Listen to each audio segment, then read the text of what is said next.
The bedroom wallpaper was a crime scene. Gold-leafed stags pranced across a field of purest cream, each one wearing an expression of such unbearable smugness that Kit wanted to burn the entire castle down. The squirrels between them weren't helping. Actual squirrels, rendered in meticulous detail, all of them judging her with tiny aristocratic eyes. "Well," Fen said, stretching lazily in the back of Kit's mind the way she always did when she was about to be insufferable. "This is haunting. Are we supposed to take the squirrels as a metaphor for the inherent judgment of nobility? Or is your father just a man of very specific decorative taste?" Kit stood in the center of the room, her room, apparently, which was somehow both the most luxurious and most offensive space she'd ever inhabited, and contemplated the sandwich she'd brought up from the kitchens. It was a good sandwich. Thick bread, good cheese, some kind of herb butter that suggested the castle kitchens actually knew what they were doing. She'd taken one bite before deciding she hated everything about it, including the sandwich. "I'm going to throw this at the wall," Kit announced. "Oh, good," Fen said, her voice thick with disappointed mother energy. "We're pouting at soft furnishings. That's very mature, darling. I'm sure the squirrels will be deeply impressed." Kit threw it anyway.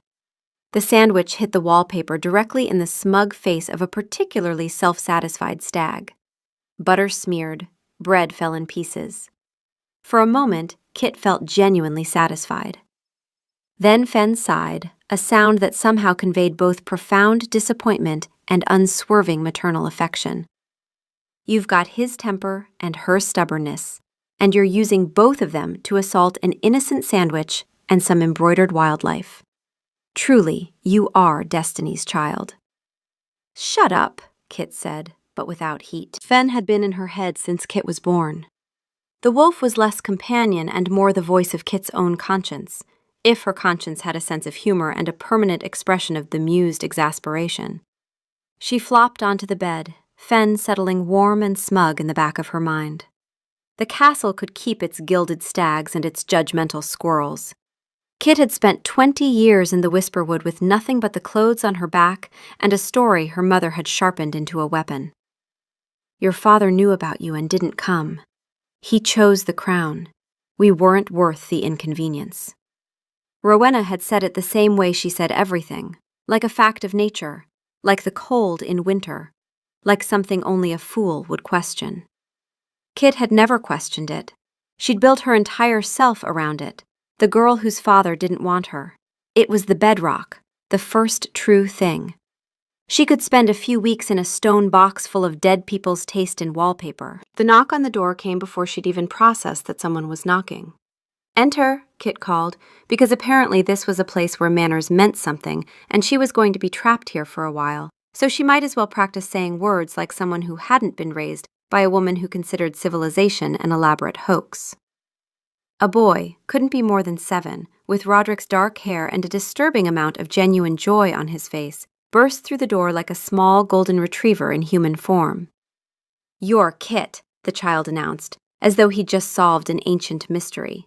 "I'm Victor. I'm 7. I live here. Do you want to see my rock collection? It's very extensive. I have rocks from 4 different forests."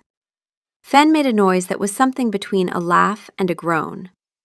"How did you get in here?" Kit asked, which seemed like the most pressing question. "Doors," Victor said, as though this was obvious. "There are a lot of them.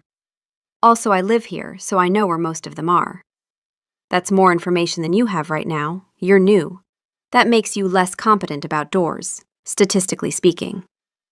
He paused, tilted his head, and then his entire body went through a convulsion, of fur and bones rearranging themselves in ways that made Kit's eyes water. When the transformation finished, a small wolf pup, golden-furred, absurdly cheerful-looking even in animal form, sat where the child had been, panting happily. "What the—" Kit started. "Oh, look at that," Fen said, absolutely delighted. "Your new baby brother just shed his skin suit. How are you feeling about family bonding now? Because I think it's going very well." The pup shifted back, a process that was no less nauseating the second time, and Victor was sitting on the carpet again, completely unconcerned about the fact that he was now naked, and shedding scales of fur. I'm still excited about the rocks, Victor said. Also, I shift when I'm excited or emotional, or sometimes when I'm eating something tasty. Father says I'll grow out of it. Mother thinks it's funny. Grace thinks I'm a menace to society. I think I'm illustrating an important point about the difference between human and animal consciousness, which is that I want rocks and you should come see them. You need clothing, Kit said, because that seemed like the most immediately addressable problem. Do I? Victor asked, genuinely considering it. That does seem more likely than not. I could also just stay as a wolf. I'm a better conversationalist this way, but nobody ever wants to listen to my rock theories when I have fur. Bias, probably. Fen was actively howling with laughter inside Kit's head. Oh, your father is going to have a terrible time with this one. And now he has you, too. I'm thrilled for him. Absolutely delighted. The great hall was a cave of stone and shadow, torches burning in their sconces with the kind of medieval inefficiency that Kit had expected and immediately hated. The ceiling disappeared into darkness. The walls were the color of a bruise. At the far end, on a throne carved from some kind of dark wood, sat a man who looked vaguely like Kit would look if she aged 40 years, got very tired, and developed an allergy to smiling. King Roderick Greymane. Her father. The word felt like a splinter. He was in conference with a woman, the queen presumably, though she was dressed less like royalty and more like someone who'd woken up one morning and decided that both comfort and severe judgment were valid aesthetic choices. She had kind eyes. Kit hated kind eyes.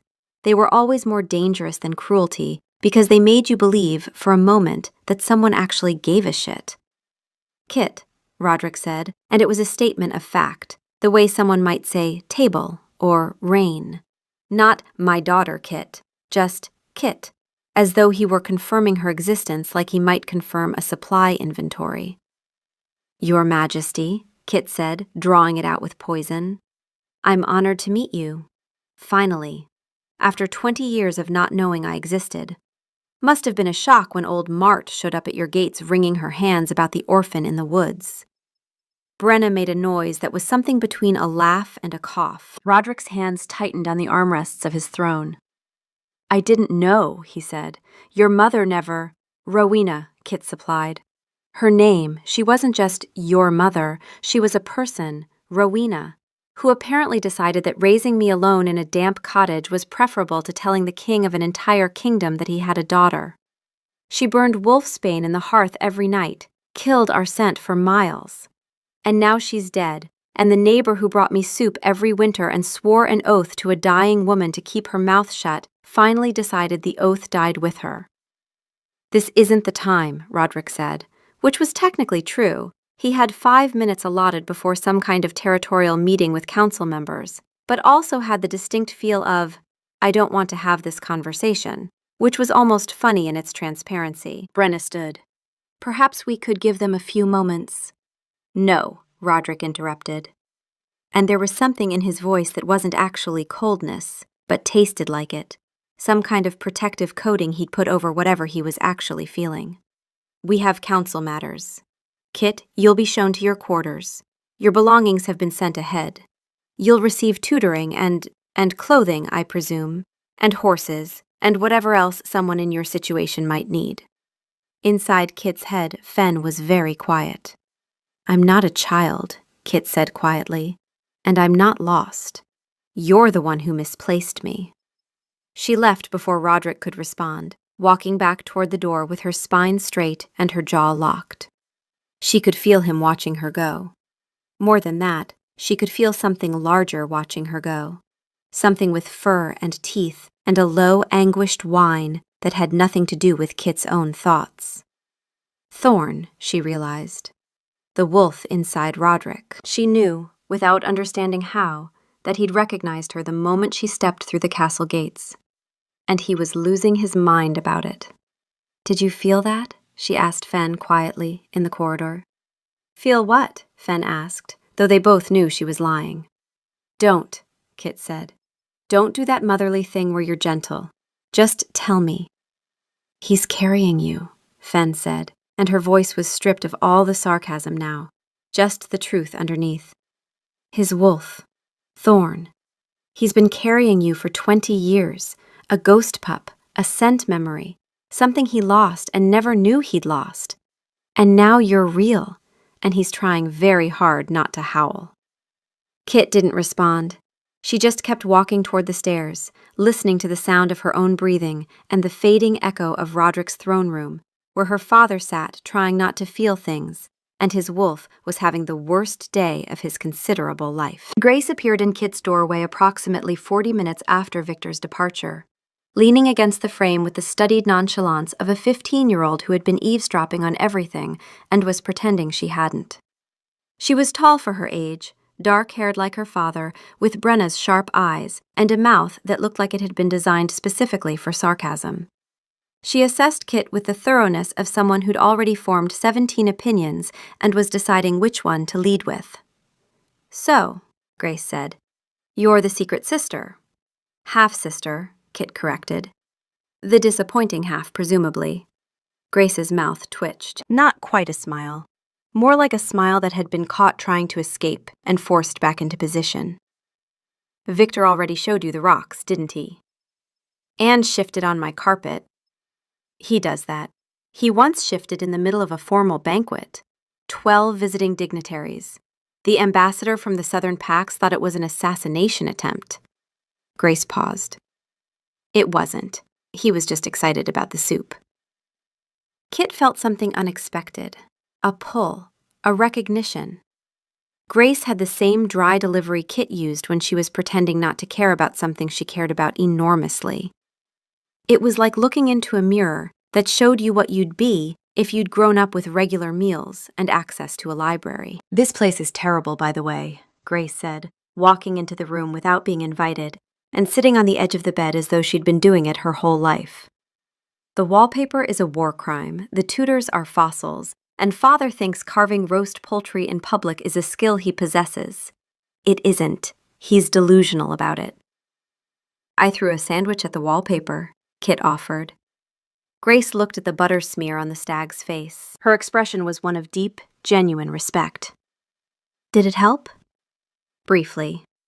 I once threw an inkwell at the portrait of Great-Uncle Aldrich in the East Corridor. Father still doesn't know it was me. He thinks it was weather damage." She paused. "Indoors." Fen was practically purring. "Oh, I like this one. She's you, but with better aim and access to inkwells. This is going to be spectacular." "I should warn you," Grace said, pulling her legs up onto the bed and settling in as though she planned to stay. "Victor will adopt you completely. He has no defenses. He will bring you frogs, rocks, and drawings where you have fangs. The frogs will be dead. The drawings will be terrible. You have to keep them all, or he'll be devastated." "Noted," Kit said. "And Father is—" Grace hesitated, and for a moment the sarcasm flickered, and Kit could see something real underneath. "He's trying. He's not good at it. He's good at being a king, which is, unfortunately, a completely different skill set from being a dad. But he's trying." "I'll take that under advisement," Kit said, which was the closest she could get to acknowledging the kindness without her entire emotional architecture collapsing. Grace nodded, satisfied. "Good. Also, I have books. Real ones, not the garbage the tutors assign. If you get bored, and you will, this castle is profoundly boring. My room is the one with the ink stains on the door. That was also weather damage. Indoors." She left with the same studied nonchalance she'd arrived with, and Kit sat on the bed, feeling like she'd just been claimed by a second sibling, and hadn't even had time to protest. "2 of them," Fen said wonderingly. "You've been here half a day, and you've been adopted by 2 children. Your cold, dead heart is going to be absolutely decimated by the end of the week. I couldn't be more thrilled." The horse was meant to be a gift. There was supposed to be a gentle mare, some kind of placid creature trained for royalty, something that would look good standing next to Kit in official paintings, while she wore the dresses the tailor had brought and studied from the Tudors, and became whatever a castle thought a bastard princess should be. The horse they showed her was indeed a mare, but nobody had mentioned that the mare's companion was a massive black stallion with the temperament of a kicked wasp and eyes that looked like he was considering which parts of human civilization to burn first. "That's Nightmare," a guard said, somewhat apologetically. "We don't recommend him. He's not good with people. Rogue from birth. Won't let anyone ride him. Won't let anyone groom him. We've been considering sending him back to the wild, but—" He trailed off, watching as Kit walked directly past the safe mare and headed straight for the stallion. Nightmare pinned his ears flat against his head. His nostrils flared. Everything about him screamed that Kit was about to lose fingers. "Listen," Kit said quietly, stopping just outside the reach of those teeth. "I'm also not good with people. I'm also rogue from birth. I'm also considering refusing all the shit they want to put me in. So here's the deal. If you let me touch you without trying to kill me, I'll make sure nobody sends you to the wild, and you can keep hating everything about this situation with exactly as much passion as I'm planning to use for the same purpose." Nightmare watched her with the kind of suspicion that suggested he'd been trained in the art of betrayal. Kit reached out slowly. Fen was very quiet in her head. This was stupid. This was the kind of thing that got you trampled. This was exactly the kind of reckless behavior that Kit's mother had taught her to avoid. Nightmare snorted. Then, very deliberately, he lowered his head and breathed hot air into Kit's outstretched hand. "Well," Fen said softly, "you've made a friend. He's got no redeeming social qualities. He's going to be a nightmare to manage, and he's probably going to make your life significantly harder than it already is. I'm sure this will end well." Roderick was watching from across the stable, Kit realized. He'd come in while she was focused on the horse. He was looking at her with an expression that was complicated and painful and full of something that looked like recognition. "She had a horse," he said quietly. "Your mother. A roan mare that she loved more than sense.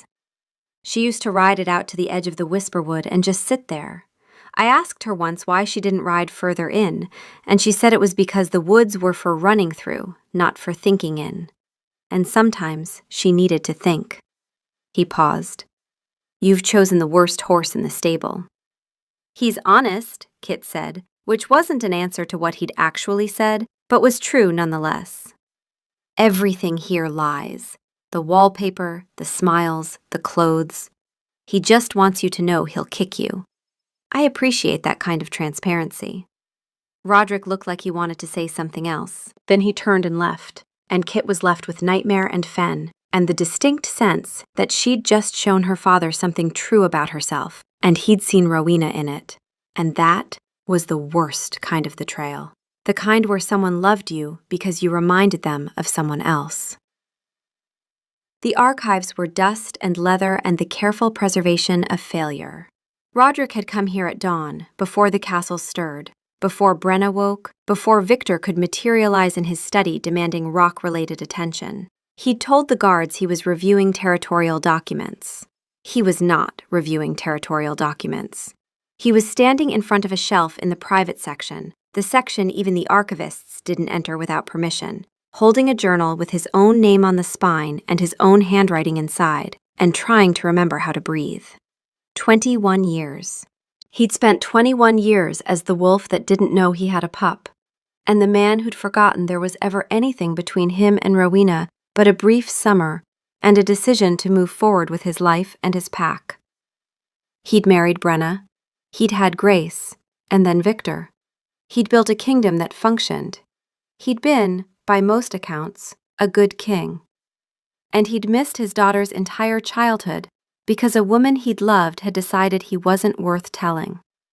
If it hadn't been for Mart, the neighbor, the old woman who trudged to the castle gates a month ago, terrified and determined, clutching a shawl around her shoulders and saying, "There's a girl, Your Majesty, a girl alone in the Whisperwood, and she has your face," he might never have known at all. "You remember her," Thorn said inside his head, and the wolf's voice was raw, stripped of everything. No humor, no warmth, just the sound of an animal that had been carrying a wound it couldn't lick. "You remember, the way she smelled, pine and rain and that herb she was always burning, the way she laughed, the way she chose the woods over us." I moved forward, Roderick said aloud, to the empty archives and the dust and the memory of a woman he'd convinced himself he'd barely known. You moved forward, Thorne said, and there was something almost like contempt in his voice, except it was self-directed, the wolf turning its teeth inward. I didn't. I stood at the border of the Whisperwood for months, trying to track her, and hitting a wall of wolfsbane every time. She burned our scent trail to ash, Roderick. She knew how wolves track, and she made sure we couldn't. And then you married Brenna, and I loved Brenna. I love Brenna. But I never stopped wondering why the wind sometimes smelled like someone we'd lost. Roderick opened the journal, his own handwriting, younger, bolder. The handwriting of a man who hadn't yet learned that certainty was a luxury, filled the pages. A rogue passed through today, calls herself Rowena. Her wolf is wild, runs like something unchained. She laughs at our protocols. It's infuriating. It's the best thing I've heard in months. He read through the summer, the secret meetings, the arguments that turned into reconciliations, that turned into races through the forest under stars, a gray wolf and a black one, and the feeling that the world had briefly, impossibly, made sense. Then August. A ceremony day, the harvest tribute, where the heir sat on the dais for 6 hours receiving gifts and grievances from every settlement in the territory. Roderick had written nothing about Rowena that day, just the ceremony, the protocol, the endless formality of being the man the pack needed him to be. And the next morning, she's gone. No note, no goodbye, just gone. The bed is cold. Her scent is already fading. My wolf is howling, and I don't know how to make it stop. He hadn't understood at the time. He'd spent weeks wondering what he'd done wrong, what he'd said. But reading it now, with 21 years of hindsight, he could see it. The ceremony.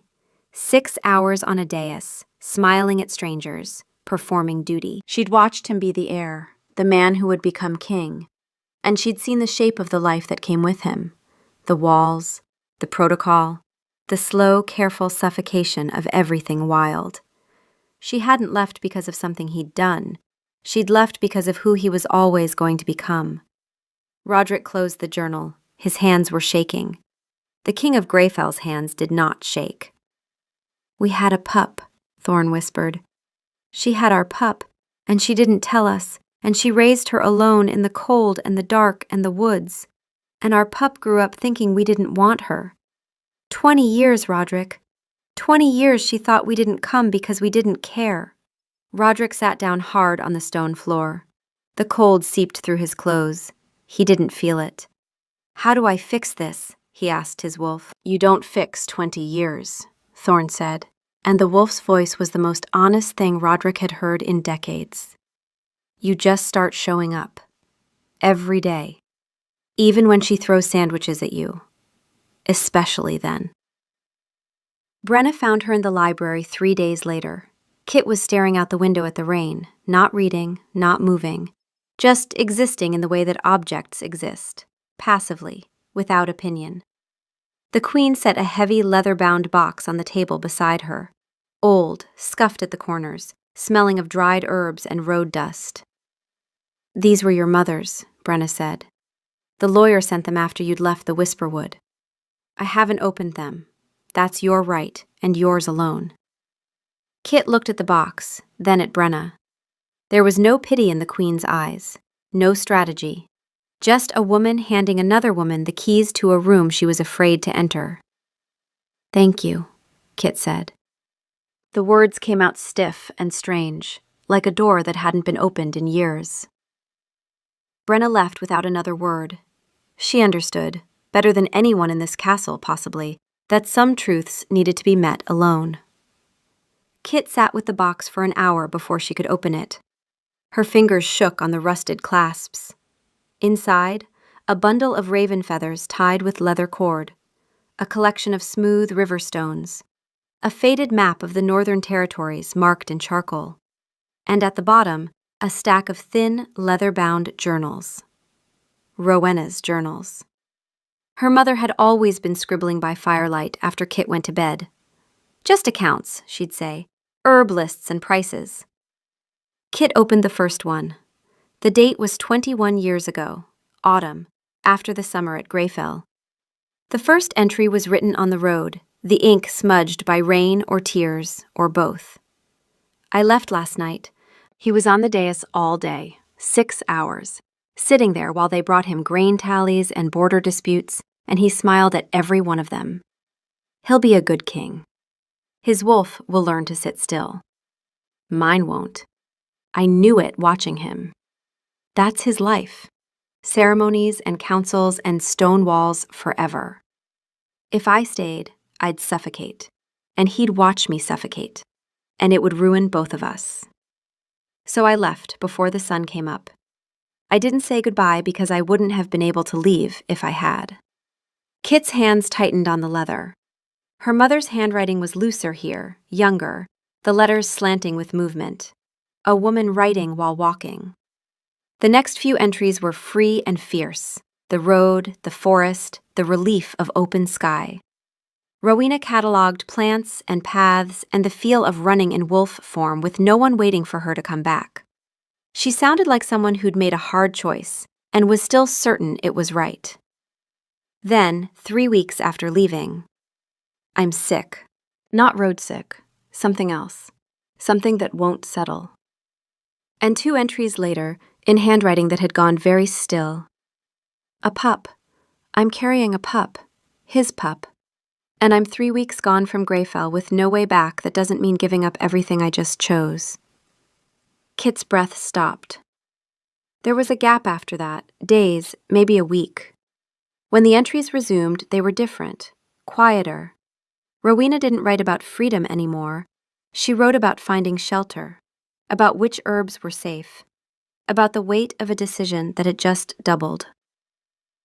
I could go back. I could walk to his gates and tell him. He'd take me in. He'd do the right thing. He's the kind of man who always does the right thing.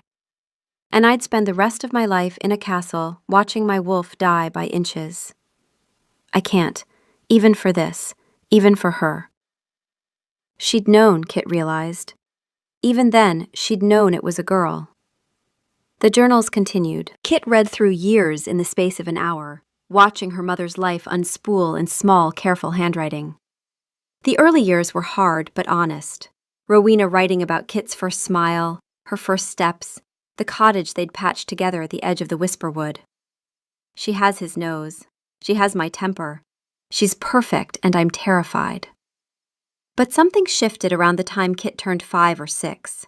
The entries got shorter, harder. The winters were in them now, not just as weather, but as a weight. Rowena stopped writing about the forest with wonder and started writing about it with her teeth set. She stopped mentioning Roderick by name.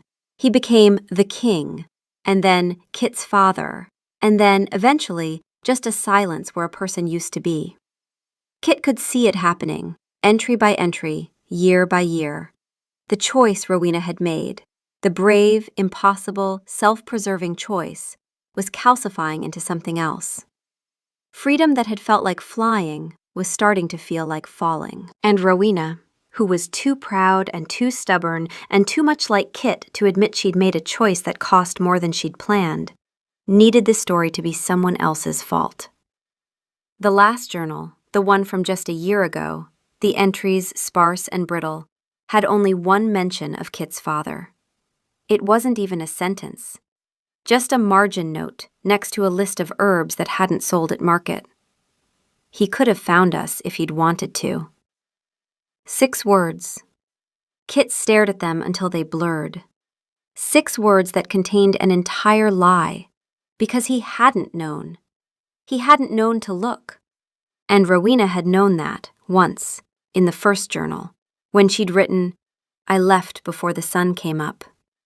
She'd known she was the one who left. But 20 years of cold winters and hungry months and raising a child alone had worn the truth smooth. And what was left was just a stone with someone else's name scratched into it. Kit closed the journal. A squirrel on the wallpaper stared at her with its tiny aristocratic eyes, and for one unhinged moment she wanted to apologize to it. because at least the squirrel had the decency to judge her from a fixed position rather than from beyond the grave. Nobody had abandoned anyone. Her father hadn't known. Her mother had chosen to leave and then spent 20 years forgetting that it was a choice. And Kit had built her entire life on a story that had never been true, told to her by a woman who had probably stopped believing it was a lie somewhere around Kit's 10th birthday. The rage that had carried her for 20 years had nowhere to go. It was a river hitting a dam, churning, eddying, turning back on itself. Who was she, if not the girl her father threw away? "Oh, sweetheart," Fen whispered, and for once there was no sarcasm, no edge, just the raw sound of a mother watching her child break. I know. She didn't say anything else. There was nothing else to say. Kit sat in the ruins of the only story she'd ever known about herself and tried to find the floor. The shift came that night. Kit had been fighting it for hours, the wolf clawing at the inside of her skin, the bones aching to reshape, every cell in her body screaming to become something that didn't have to think in words. She held out until midnight. Then she gave in, because Fen was right. Resistance was going to kill her faster than acceptance.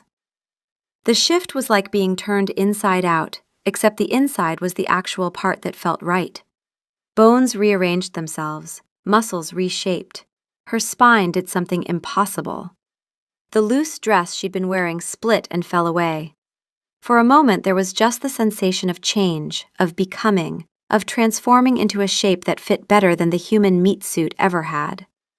When she could think again, she was a wolf, slate gray like her father, black at the points, tall even for a female, and furious. The Whisperwood called to her like a lover. She bolted for the castle gates, moving through the stone corridors in ways that the architects had definitely not intended. And when the guards tried to stop her, she was through and gone before they could so much as shout an alarm. The forest knew her.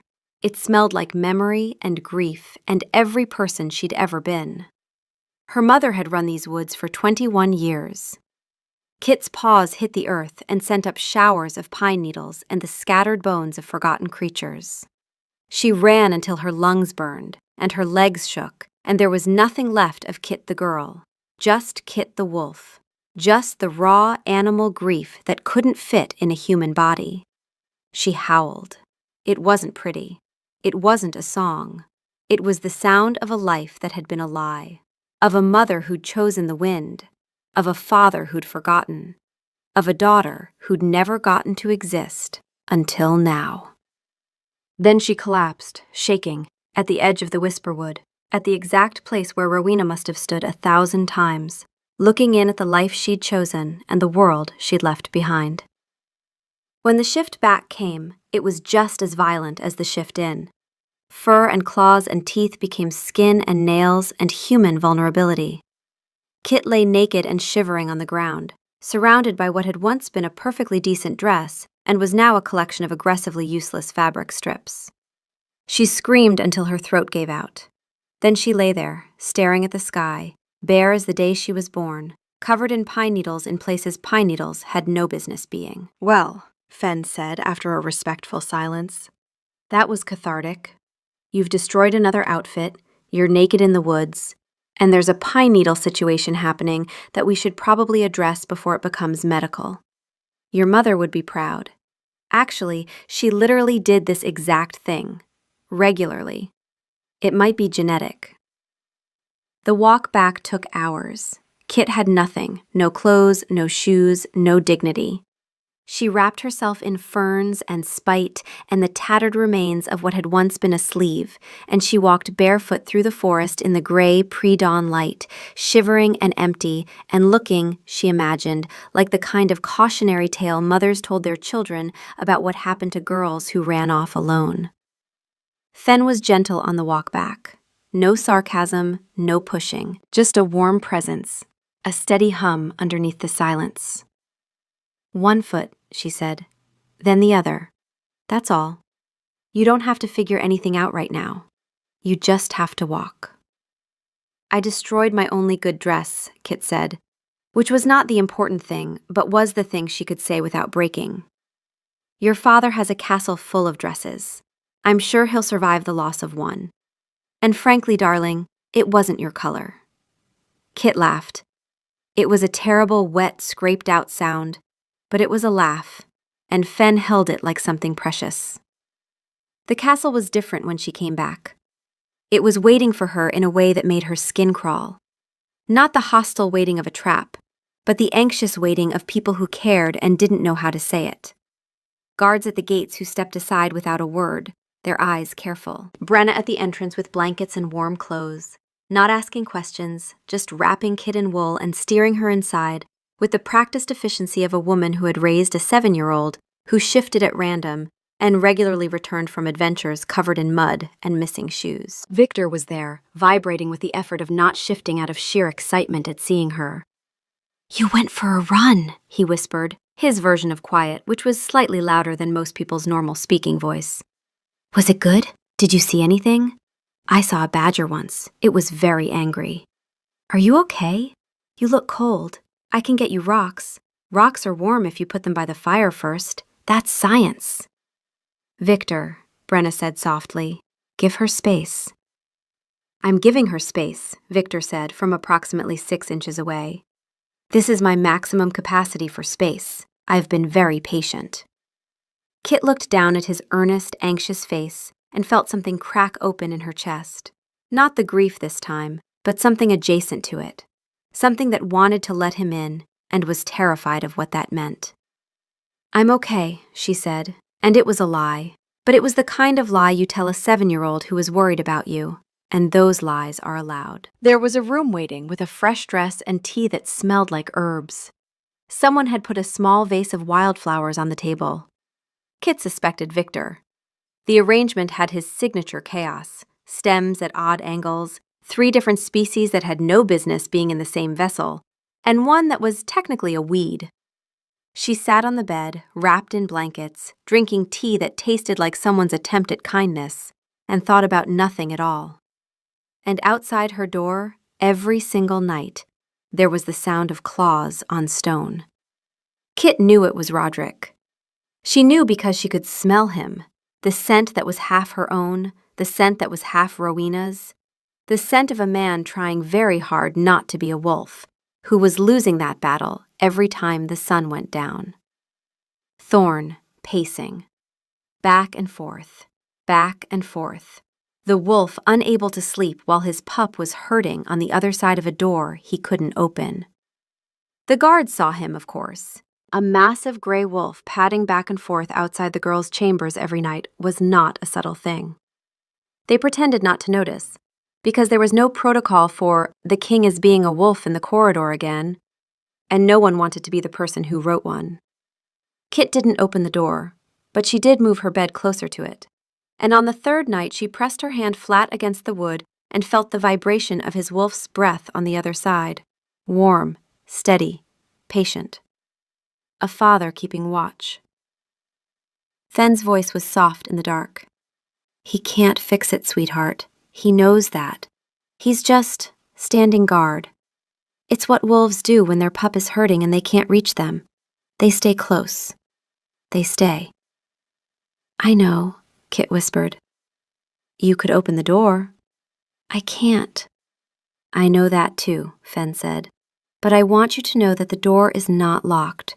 It was never locked. The only thing keeping it closed is you." The depression came quietly. It didn't announce itself or make grand gestures.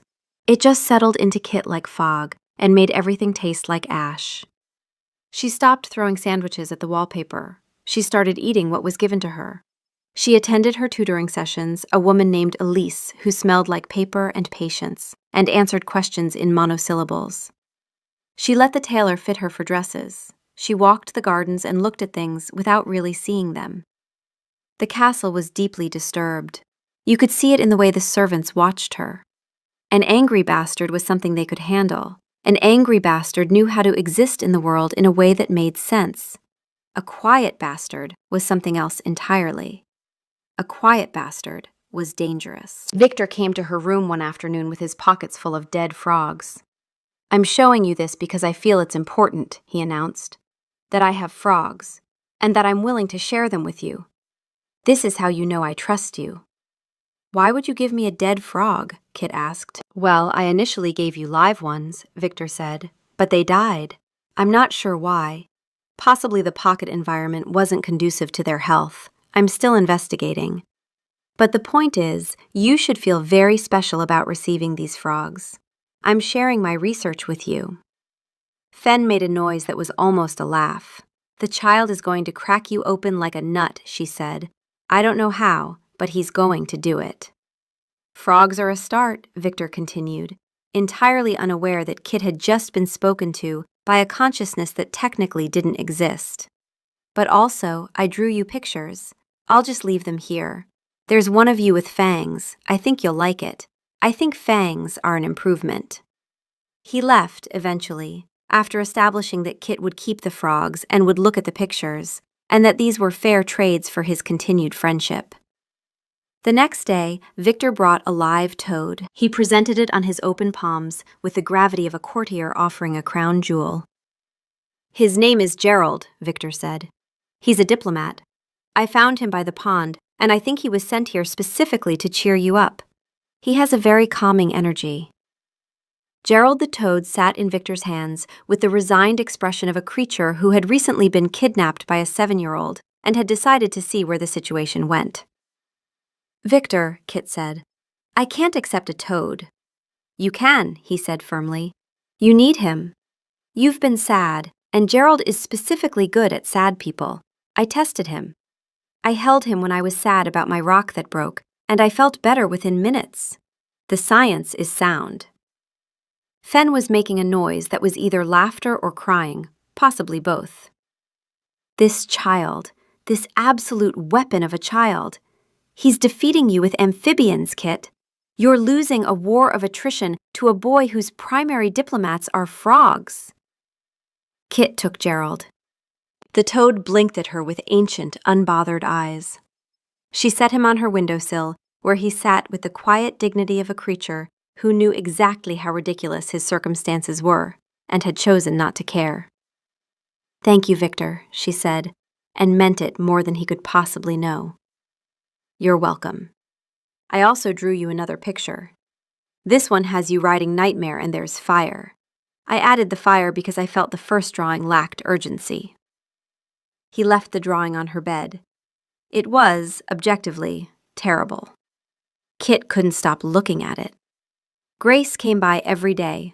She didn't make a production of it, she just appeared, in Kit's doorway, at her table during meals, in the library chair across from her, with a book or a drawing, or sometimes nothing at all. She didn't try to fix it.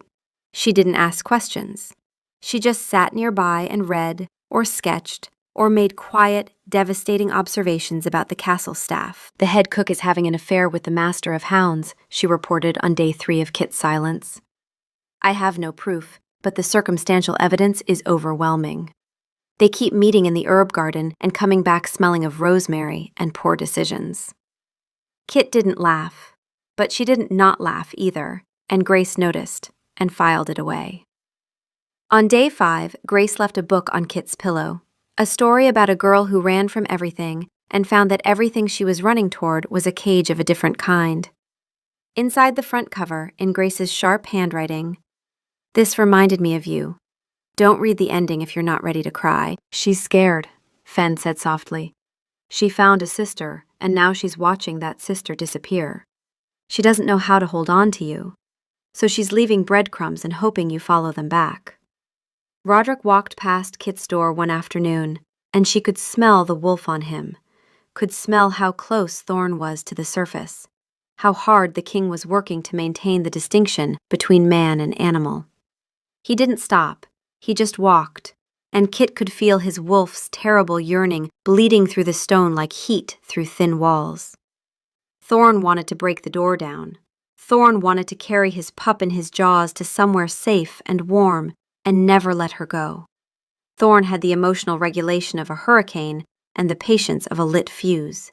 And the fact that Roderick was keeping him leashed was either the most impressive or the saddest thing Kit had ever witnessed. "He's holding himself together with spit and kingly obligation," Fen said, "and it's costing him. You can smell it. The wolf is eating him alive, Kit. He can't reach you, and it's breaking both of them."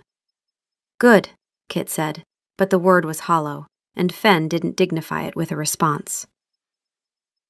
The attack came on a Tuesday. Kit had been taking longer and longer walks on the periphery of Greyfell's territory, still numb, still broken, still not quite present in her own life.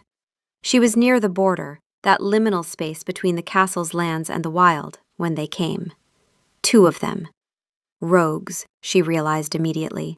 Not pack-affiliated. Territorial, hungry, and seeing an unattended half-wolf as either a threat or a meal. Kit shifted without thinking.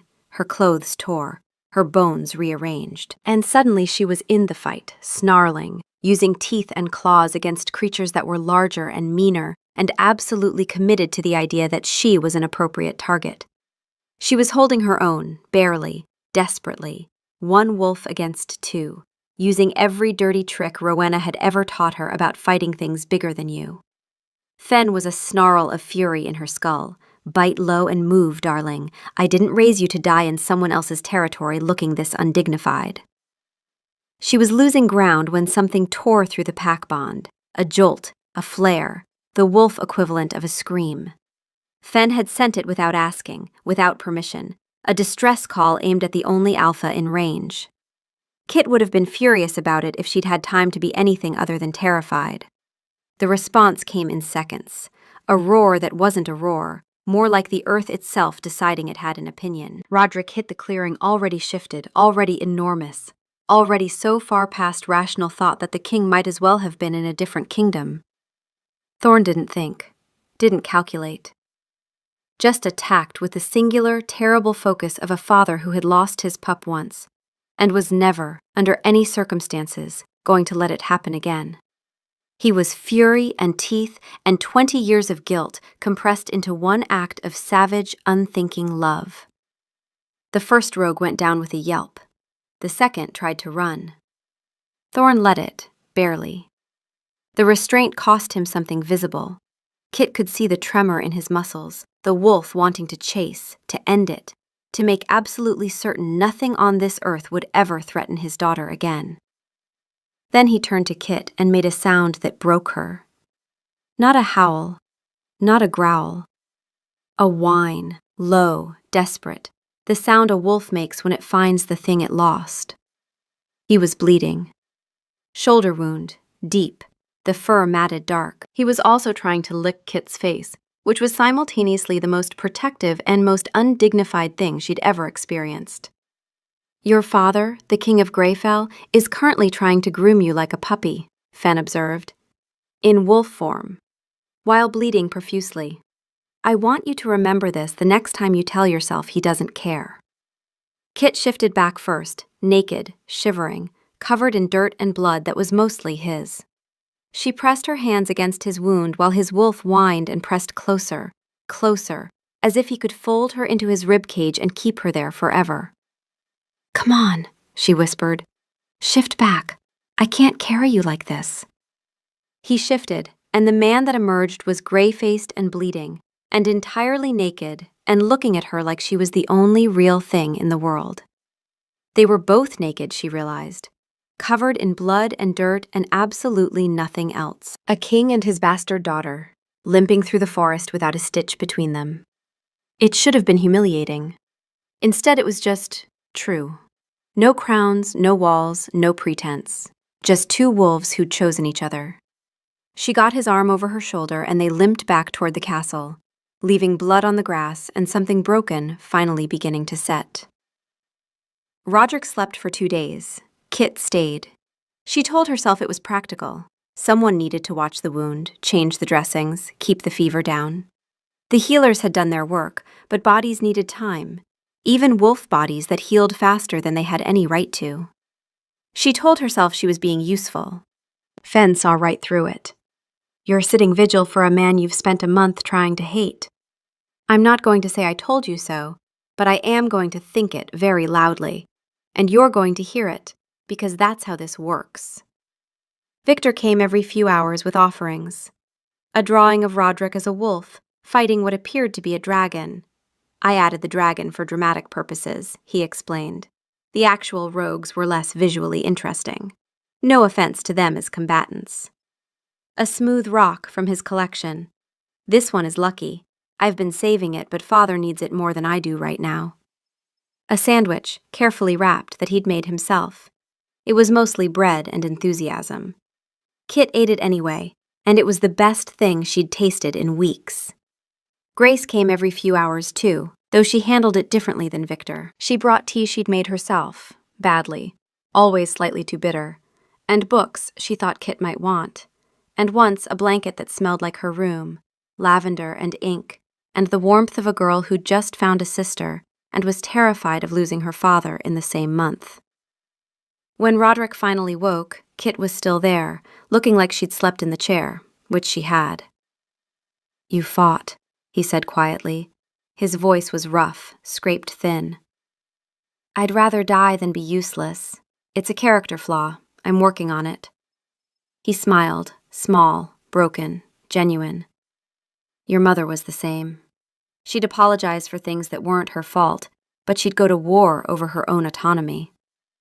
"She left you," Kit said. Not an accusation anymore, just a fact they both lived inside. "She did." He tried to sit up and winced. Kit didn't help him. She could see he needed to do it himself.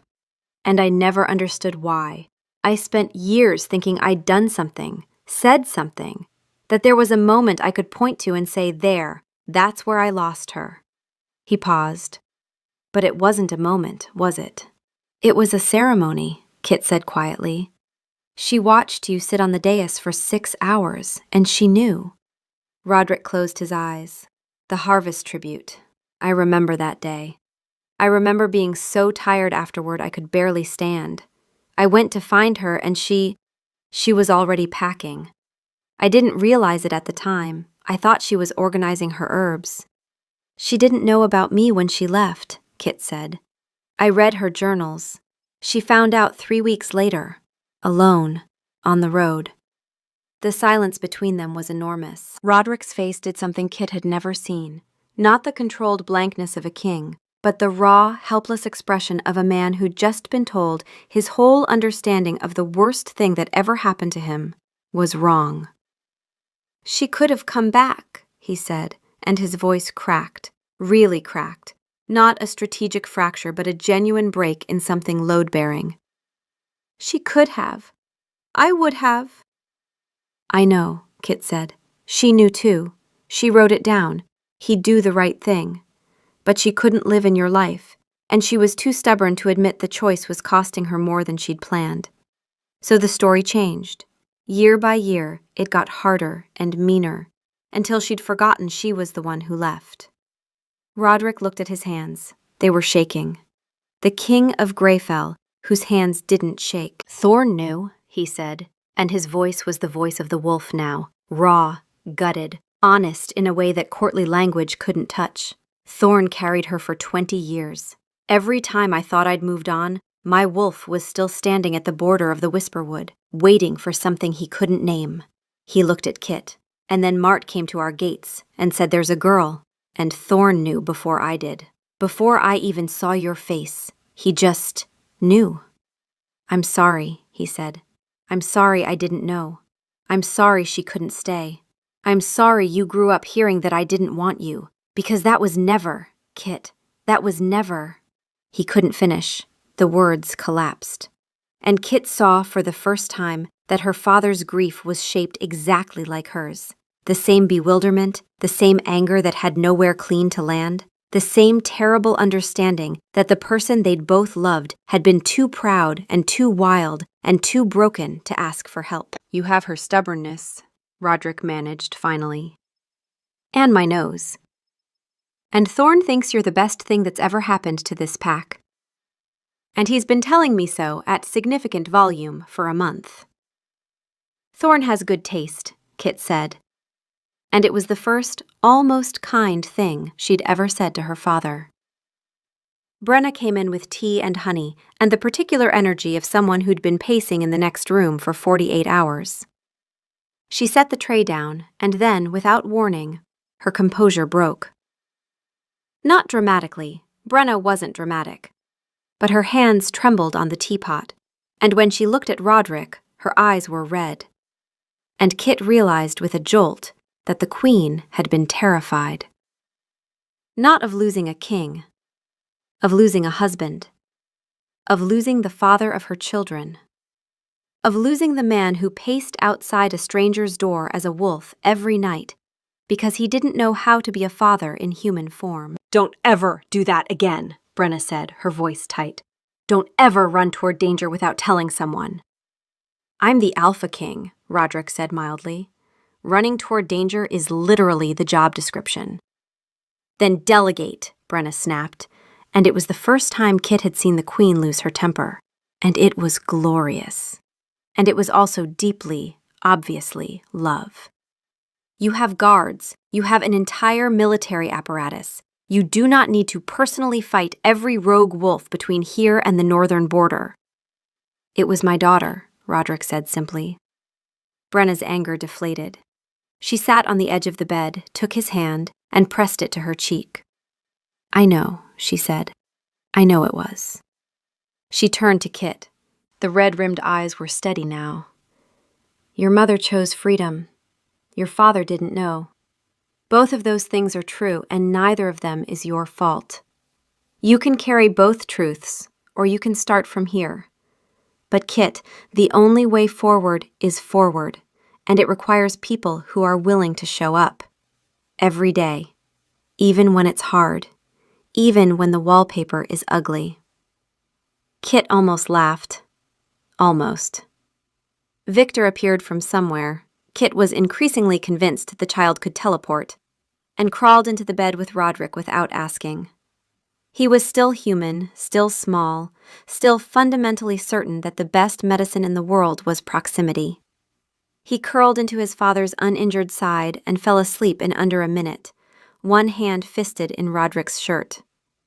Grace was curled in the window seat, where she'd been for the past hour, pretending to read a book she hadn't turned a page of. When Kit looked at her, the teen's eyes were bright and wet, and she said nothing, because Grace said everything by staying, and nothing by speaking, and Kit understood that about her now. Understood it the way you understand someone who is fundamentally like you. "You could open the door wider," Fen said softly, metaphorically speaking. "There's room." Kit looked at the bed, at her injured father, at the sleeping boy tucked into his side, at the Queen holding his hand, at the girl in the doorway who wouldn't come in, but wouldn't leave. She looked at this impossible, broken, ridiculous family and thought, this is what it looks like. This is what it actually looks like when people show up. She shifted her chair closer to the bed. Not much. Just enough. The pack run happened on a Friday night, under a moon that was 3/4 full and trying very hard to be impressive about it. "You don't have to come," Brenna said, which was the kind of thing people said when they very much wanted you to come, but were too polite to say so. "I know," Kit said. She came anyway. The shift happened in the courtyard, 20-odd wolves shedding their human shapes in a cascade of cracking bones and discarded clothing. Brenna went first, elegant, quick, her wolf form a burnished gold that made her look like something carved from autumn light. Grace shifted with the kind of bored ease that only teenagers could manage, becoming something sleek and dark and fast. Roderick shifted carefully, favoring his healing shoulder, and his wolf was enormous and silver gray, and immediately turned to check on Kit, because Thorn had one setting, and it was worried father. Victor shifted mid-sentence. He'd been explaining his theory about why frogs were the dominant species of the Whisperwood, and became a tiny golden pup that immediately face-planted into the cobblestones, recovered without shame, and began bouncing off every adult wolf in the courtyard like a furry pinball. Kit stood there, the only one still human, surrounded by wolves and feeling like the last guest at a party who hadn't figured out the dress code. "Well," Fen said, warm and amused, "shall we run with our pack, darling?" Shall we be terrifyingly brave about it?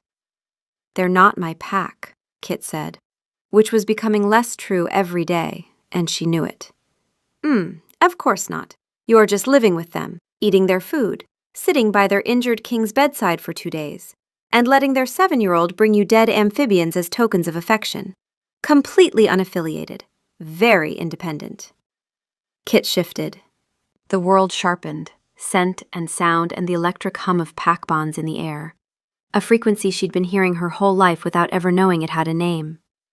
Fen settled into the wolf like a second heartbeat, warm and present. They ran. It was nothing like running alone. Alone was freedom and grief and the sound of her own paws on earth. This was a tide, bodies moving together, breath and stride and heartbeat synchronizing without effort, a language that was older than speech. Victor was pure chaos, a golden blur careening off trees and his own mother's legs. Grace ran like the wind owed her a debt, stretching ahead of the pack with the kind of speed that made Kit think, oh, she's fast. She's really fast. That's going to be a problem someday. Roderick ran at Kit's flank, not leading, not following, just present. His wolf was warm even at a distance, and Kit's wolf pressed toward him before she could stop herself, drawn by a scent she'd known before she'd known anything. She hated it. She hated that it felt right. She hated that her body knew what pack was before her brain had agreed to it. She hated that the Whisperwood had never felt like this, had never had this frequency, this belonging, this hum. Fen was laughing, a sound like sunlight in Kit's bones. Oh no, you like it. You actually like running with other people. Your mother would be absolutely horrified. I'm delighted. Thoroughly, completely, embarrassingly delighted. Victor the pup crashed into Kit's front legs, somersaulted twice, and came up panting with his tongue out and his tail going at roughly the speed of sound. Kit's wolf licked his face before she could stop herself. That was involuntary, Kit insisted. Oh, absolutely, Fen agreed. Completely involuntary, just like the way you've been running closer to your father every quarter mile. I'm sure that's involuntary too. They ran until the moon was high and their legs were shaking, and Victor had to be carried back in Brenna's jaws because he'd fallen asleep mid-stride, his tiny body going limp in a way that suggested he'd been running on pure joy and had simply run out. Grace found Kit in the stables a week later, brushing Nightmare with the kind of patience that only people who'd given up trying to control things could manage. The stallion was standing still, which was itself a minor miracle, his eyes half closed in what could only be described as grumpy contentment. Grace didn't hover at the door. She walked straight in, grabbed a brush from the wall, and started working on Nightmare's other side without asking permission. The horse flicked an ear at her but didn't bite, which was practically a declaration of love by Nightmare's standards. You scared me, Grace said after a while, not looking at Kit, just brushing. When you went quiet, after the journals, you scared me. Kit's hand stilled on Nightmare's flank. I've only had a sister for a month, Grace continued, her voice careful and controlled, in the way that only teenagers could manage when they were saying something that cost them. And I wasn't ready to lose one. Victor doesn't understand what happened. He just knows you were sad and frogs should fix it. I knew you were. She stopped, swallowed. I knew it was worse than frogs. Kit didn't know what to say. She'd spent 20 years with a mother who treated emotion like a structural weakness. She had no framework for a 15-year-old standing in a horse stall telling her she mattered. You run fast, Kit said, which was not a response to what Grace had actually said, but Grace understood it anyway. During the pack run, I noticed. Grace's cheeks colored. I train. You don't just train, you're built for it. Your stride is... Kit stopped herself, aware that she was about to give a genuine compliment, which felt dangerous and new. You're fast, she finished. Grace was quiet for a moment, and then she said the thing that broke Kit's heart in the simplest, cleanest way possible. Will you teach me to ride him? She nodded at Nightmare. He doesn't hate you, and I want I want to do something with you that isn't me sitting in a doorway, hoping you'll notice I'm there. Fen made a soft sound in Kit's chest. Say yes, sweetheart. For once in your life, just say yes. He'll try to bite you, Kit warned. I've met Victor, Grace said. I've been bitten by worse. Kit laughed, a real, surprised sound that seemed to startle both of them. Nightmare's ears swiveled. Grace grinned, and it was the first time Kit had seen her grin without any guard at all, and it was beautiful. Tomorrow, Kit said. Bring carrots. Not for him, he doesn't deserve them. For the mayor next door, who's been very patient about sharing a stable with a sociopath. Deal, Grace said. Then she leaned across Nightmare's back and bumped her shoulder against Kit's, a quick, fierce contact. Also, the head cook is definitely sleeping with the master of hounds. I have new evidence. I'll brief you at dinner. She left with the same studied nonchalance she'd had the first day they'd met, and Kit stood in the stable with a horse who hated everything and a heart that was quietly, stubbornly, learning how to be part of something. Dinner was chaos. Beautiful, stupid, impossible chaos. The small dining hall, the private one, not the cavernous stateroom where visiting dignitaries ate things they couldn't pronounce, was warm with candlelight and the smell of roasted bird and the sound of a family doing what families do, which is argue about things that don't matter, while the things that do matter sit quietly in the background, growing. Roderick was carving the roast. He was doing it badly. The King of Greyfell, commander of the largest pack in the Northern Territories, a man whose strategic mind had kept the peace for 2 decades, was losing a war against poultry. You're holding the knife like you're trying to negotiate with it, Kit said, watching him saw at the leg joint with more determination than technique. I am negotiating with it. This is a diplomatic situation. The bird is being unreasonable. The bird is dead. And yet it resists. He wrenched the leg free with a sound that was deeply unappetizing. There, victory. That's not a carving, that's a crime scene, Grace said, not looking up from her plate but smiling in a way she probably didn't know Kit could see. When I was your age, I hunted my own food, Roderick said with wounded dignity. Yes, and then someone else cooked it for you, Brenna said serenely. Delegation has always been your true gift, my love. Victor, who had been vibrating with increasing intensity for the past 10 minutes, a reliable sign, shifted mid-bite. One moment he was a 7-year-old boy with gravy on his chin. The next, he was a golden wolf pup standing on the table, tail wagging, still chewing a mouthful of bread. A plate went sideways. A goblet toppled. Wine spread across the tablecloth like a crime. Victor, Brenna said, with the tired calm of a woman who had been through this exact sequence of events roughly 400 times. The pup looked at her with enormous golden eyes, tail still going, bread still in his jaws. He was not sorry. He was never sorry. He was a creature of pure impulse and joy, and Kit loved him so fiercely in that moment it almost scared her. Get off the table, Grace said. Victor the pup trotted across the tablecloth, scattering cutlery, and dropped into Kit's lap like a warm, furry cannonball. He looked up at her and licked her hand, which still tasted like roast chicken, and Kit thought, this is it.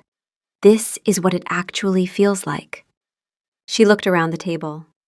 Roderick was mopping up wine with a napkin and pretending to be exasperated, but his eyes were soft, and Thorn was a warm glow in Kit's awareness, content, settled, home. Brenna was pouring more wine with the air of a woman who had accepted chaos as a lifestyle choice and was thriving. Grace was rolling her eyes with the passionate commitment of a 15-year-old, but her foot was pressed against Kit's under the table, and she wasn't pulling it away. This is good, Kit said to Fen, quietly, in the private space where only they existed. Fen was quiet for a moment. When she spoke, her voice was stripped of sarcasm, stripped of edge, stripped of everything except the warm, fierce love that had been underneath it all along. There she is. There's my girl. Took you long enough, sweetheart. Victor shifted back, naked, cheerful, completely indifferent to the concept of embarrassment, and stole the chicken leg directly off Kit's plate while she was distracted by the warmth in her chest. She threw a dinner roll at him. He caught it in his mouth, grinning like a maniac. "I'm keeping that," he announced through a mouthful of bread, "as payment for the frogs." "The frogs were dead," Kit said. "The frogs were a gesture of trust. You can't put a price on trust. But if you could, it would be one chicken leg." Roderick laughed, a real laugh, deep, surprised. The sound of a man who had spent 20 years being a king, remembering that he was also a person. Thorne's voice, underneath it all, was just 2 words, quiet as breathing. Pack. Whole. Kit reached across the table and stole Grace's dessert. Grace didn't even flinch. She'd been expecting it, because she'd already stolen Kit's bread roll 5 minutes ago. They'd been running a covert food theft operation for weeks now, each escalation more brazen than the last. Brenna pretended not to see. Roderick had genuinely not noticed, because Roderick's observational skills at the dinner table began and ended with the structural integrity of whatever he was attempting to carve. "Update on the cook situation," Grace murmured. They were seen near the herb garden again. Rosemary was involved.